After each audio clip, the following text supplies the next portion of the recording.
Oyster beds like these could become more common in the Laguna Madre after new legislation by the state.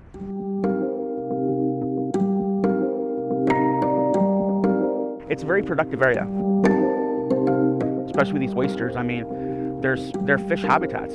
This is the Bahia Grande at the Jaime Zapata boat ramp, one of the few places in the valley with naturally occurring oyster beds. They form perpendicular, so they can really just catch all that water flow and all the nutrients just coming in. This is Mario Marquez. For years, he's been studying oysters.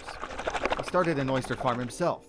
His legs show the signs. They're all shredded from oyster farming. The fine, sharp shells that build on top of one another. Unforgiving. You're gonna bleed, you're gonna sweat, and hopefully you won't cry. The benefit of having a wild oyster bed here, it benefits other species.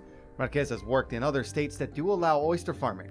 He says the more oysters, we just start seeing birds, fish, other things just start to really hang out around the oyster reefs.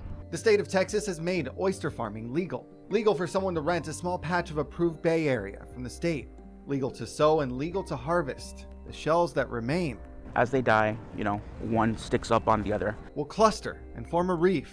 Whenever you create structure, you create reef. Reef that will benefit other species in the Laguna Madre, with living oysters that have another unique benefit, filtering water through their gills. You start getting a farm that has 1 million oysters, well, you're talking about a lot of water that's just being filtered. Filtering that could actually mean a difference in the accumulation of algae, contaminants, even red tide, says Marquez.